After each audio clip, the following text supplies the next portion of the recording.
do that now. Welcome again, my friends, to another session of Visions Through History with your greatest friend, Granny Know-It-All. I am so happy to see you all. Hello. I hope you've all had a great time since our last session. Today's lesson, ladies and gentlemen, will be about a very inspirational person of her time, Charlotte Angas Scott. Challenging an era where women struggled to obtain a foothold in the elite and educated coterie, Charlotte Angas Scott overcame society's disapproval by emerging as one of England's first women to obtain a doctorate in mathematics. The last 19th and early 20th centuries encompassed an era in which society viewed the women's place to be in the home. However, Charlotte felt the importance of seeking equality for women, and she was able to accomplish her endeavors faced with a lifetime of challenges. Successful in her aspirations, she is considered to be a pioneer for advancement of women's roles in mathematics. Oh, she is such an important woman of her time. Let's take a look at Charlotte's life story. Charlotte Angas Scott was born in England in 1858. She was raised in a family of nonconformist Christians who advocated reform as well as the education of women.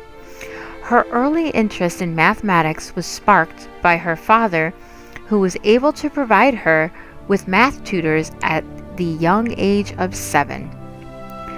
Charlotte was able to be tutored only because her father held the prestigious position of president of Lancashire College. During this time, very little formal secondary education was open to females, and no college in England would accept them. Merited for her home tutoring, she won a scholarship in 1876, at age 18, to Hitchin College. This was the first college in England to offer a post-secondary program. Not long after the college was established, it was renamed Girton College and moved to 3 miles from Cambridge University. 4 years later, in 1880, Charlotte competed in the final examinations offered at Cambridge, the Tripos exams.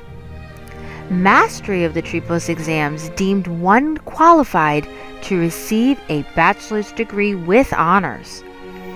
Previously, the honor was awarded exclusively to male Cambridge students. Charlotte's performance on the exam ranked her 8th amongst all the men in the university, yet she was not allowed to attend the award ceremony solely because she was a woman. She went on to receive her Bachelor of Science degree in 1882, and by 1885 had earned her doctorate. She received her degrees from the University of London. It was not until 1948 that Cambridge would finally award degrees to women.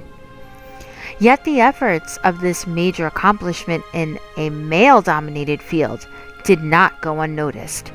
It marked the beginning of an action which resulted in all resident women being able to take Cambridge examinations, in addition to having their names announced publicly with the men. Charlotte remained at Girton College, where she taught for 4 years.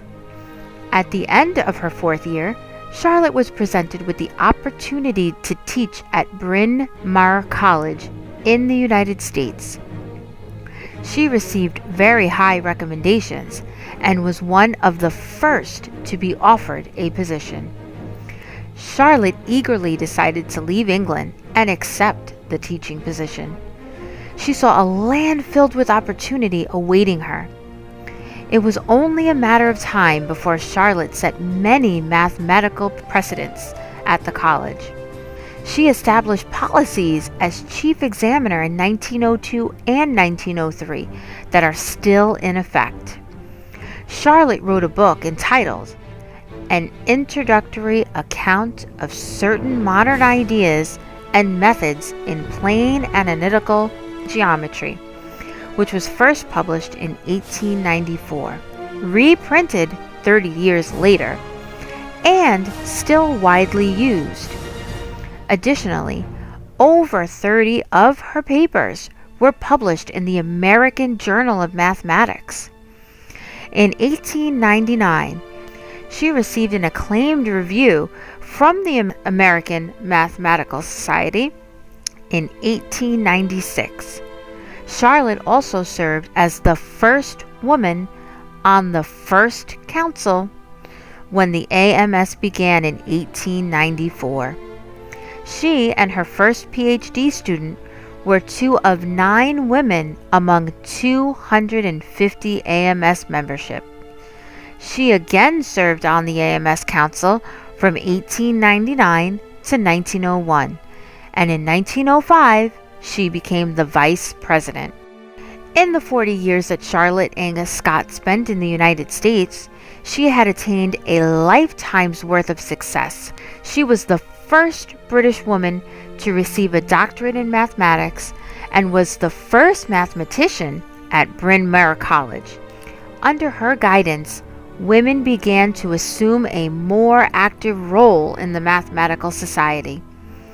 The number of women in mathematics was increased during the 19th and 20th century by the European women who were interested in careers in mathematics and science and came to America as part of the migration of mathematicians. In essence, Charlotte inspired the radical challenge for women to pursue a career in mathematics.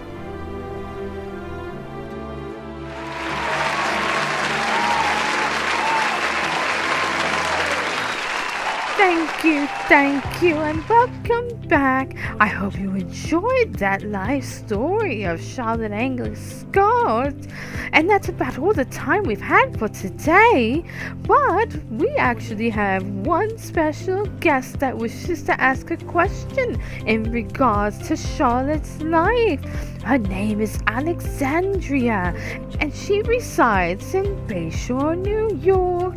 So let's hear the question that Andrea has to ask. Hi, Granny Know-It-All. So, does Charlotte Angas Scott have any famous quotes?